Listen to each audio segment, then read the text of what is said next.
Hello guys, మనం health మనం తినే ప్లేట్ నుండి మొదలవుతుందని నేను స్ట్రాంగ్గా నమ్ముతా. అది మీకు కూడా తెలుసు, మన ఛానల్ గోల్ కూడా అదే. అయితే ఈ రోజుల్లో హెల్తీ ఫుడ్ తినాలంటే ఎక్కువ డబ్బులు ఖర్చు పెట్టాలా చూస్తే అవునని చెప్పుకోవచ్చు. ఎందుకంటే ఈ రోజుల్లో హెల్తీ ఫుడ్ కావాలంటే డబ్బులు ఎక్కువ పెట్టాల్సిందే. అయితే మనం కొంచెం ఆలోచిస్తే కొంచెం తక్కువ డబ్బుల్లో కూడా హెల్తీ ఫుడ్ ప్రిపేర్ చేసుకోవచ్చు. ఇక్కడ చూస్తే ఈరోజు నా ప్లేట్ 3 eggs అట్లీస్ట్ ఒక 20 రూపీస్ వేసుకోవచ్చు. తర్వాత ఒక 10 to 15 బాదమ్స్, ఒక యావరేజ్గా ఒక 10 రూపీస్ వేసుకున్న. పిస్తా, ఇంకా సన్ఫ్లవర్ సీడ్స్, ఇంకా వాటర్ మెలన్ సీడ్స్, ఈ రెండు కలిపి రోస్ట్ చేసింది కోకోనట్ ఆయిల్తో. సో ఇది కూడా చాలా హెల్దీ. ఇంకొంచెం కర్రీ, చిక్కుడుకాయ కర్రీ, మార్నింగ్ కర్రీ ఇది యాక్చువల్గా. సో ఎంత యావరేజ్ వేసుకున్నా, ఎలా వేసుకున్నా, ఇంకో మేకింగ్ చార్జెస్ ఎలా వేసుకున్నా కూడా ఈ ప్లేట్ 50 రూపాయల లోపల ఉంటుంది.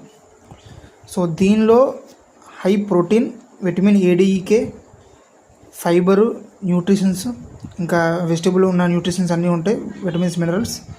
సీడ్స్లో ఇంకా హెల్దీ ఫ్యాట్స్, ఎనర్జీ. సో అంతా కలిపి ఒక ప్యాక్డ్ ఫుడ్. సో ఇంక దీంతోపాటు ఒక క్యారెట్, ఒక కీరా, ఒక లెమన్ వాటర్ ఇవి యాడ్ చేసుకుంటే ఇంకా పర్ఫెక్ట్. సో ఇలా కొంచెం ఇంటెలిజెంట్గా ఇలా చూస్ చేసుకొని కరెక్ట్గా టార్గెట్ చేసుకుంటే కూడా మనం హెల్దీ ఫుడ్ తినొచ్చు. సో మన గోల్ ఏంటంటే హెల్దీ ఫుడ్ తినడం. సో దీనికి మనం ఇచ్చే రేటింగ్ 5 out of 4.